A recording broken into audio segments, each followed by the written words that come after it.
परेशान है। हम अच्छाइयों को दूसरे से पूछ रहे हैं, अपने अंदर अच्छाई को नहीं खोज रहे हैं।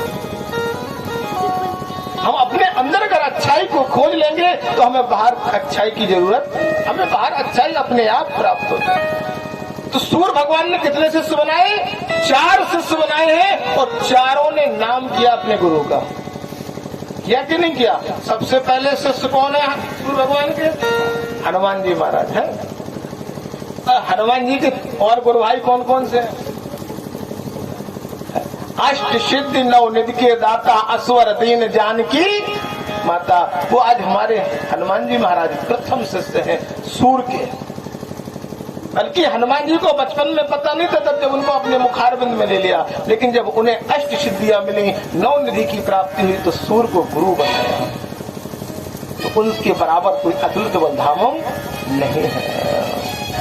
दूसरे शिष्य हैं जो उनके रथ में विराजमान हैं, जो उनका रथ चलाते हैं, जो उनके सारथी हैं, जो जटायु, जो गीध है, जटायु के प्रपोत्र हैं।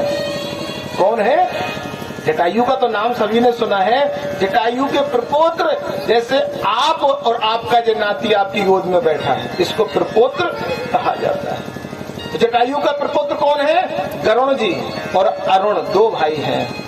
गरुण और अरुण, ये 2 भाई हैं, जटायु के प्रपोत्र हैं। और अरुण हमेशा सारथी बन करके रहते हैं। जटायु का वरदान है, प्रभु राम का वरदान है कि अग्नि भी तुम्हें जला नहीं सकती है, तभी तो रथ में बैठे हैं। दूसरे शिष्य अरुण है और तीसरे कुंती पुत्र सूर्य शिष्य कर्ण है कि नहीं है? जो दुर्योधन का मित्र था, भी कथा आएगी। तो कर्ण ने भी अपने कुंडल और कवच गुरु मंत्र में ही तो लिए थे सूर्य से। तीसरे शिष्य कर्ण और चौथे हैं गो कर्ण, जो आत्मदेव ब्राह्मण के पुत्र हैं, जिन्होंने धुंधकारी का उद्धार किया। 4 शिष्य सूर्य के हैं। बोलो राधे, बोलो सूर्य भगवान की जय हो। आज गोकर्ण जी ने जाकर के बनारस में अपने गुरु से गुरु मंत्र लिया, सूर्य भगवान से। भगवान शिव की स्थापना से 4 वेदों का ज्ञान प्राप्त। इधर धुंधकारी तो दुष्ट बनता जा रहा है, अब तो चोरी करने लगा। आज नशा पत्ती का ज्ञान प्राप्त कर लिया, धीरे धीरे अपने माता पिता की सारी संपत्ति को नष्ट कर दिया। एक दिन धुंधकारी ने वैश्याओं की संगति को कर लिया। इस वैश्याओं की संगति को किया और संगति करने के बाद वैश्याओं ने कहा, अरे धुंधकारी, अगर तुम मुझसे प्रेम करते हो तो अपने माँ का शीश काट के लाओ, क्योंकि कहा है नार न मोहे नार के रूपा। वैश्याओं ने कहा कि अब तक मेरी सुंदरता है, तब तक तुम मेरे साथ हो और एक दिन तुम मुझे भी छोड़ के चले। वैश्याओं को पता लग गया कि अब धुंधकारी के पास संपत्ति नहीं बची। तुरंत जैसी का अपने माँ का शीश काट के लाओ। धुंधकारी ने जोश में आकर के होश नहीं रखा, हाथ में खड़ंग ली और माँ के पास पहुंच गया धुंधकारी। मैया, बोले हाँ, मुझे वैश्याओं ने कहा कि तुम्हारा शीश चाहिए।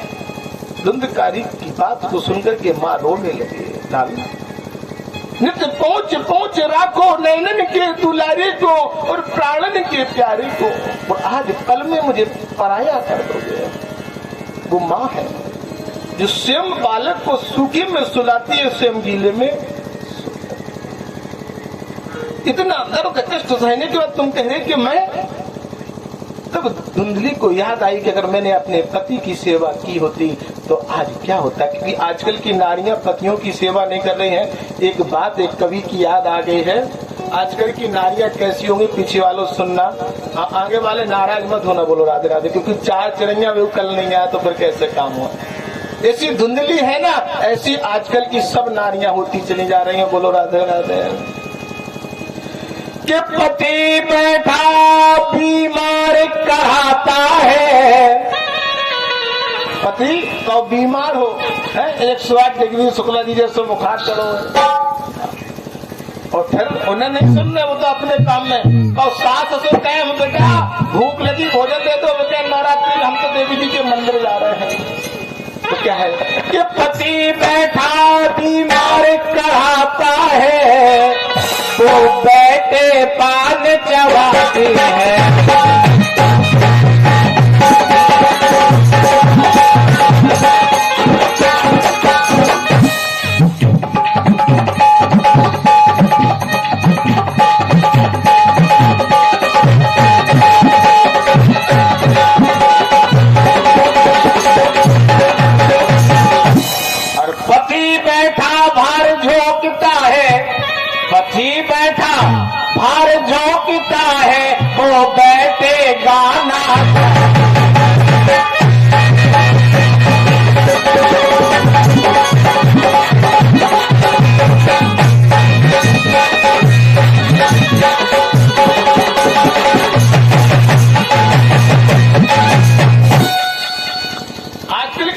डाकुओं की आदत हो गई, वे तो सीधी एक ही बात कहती, जैसे अंगुलीमाल डाकू से कही थी अंगुलीमाल की पत्नी ने।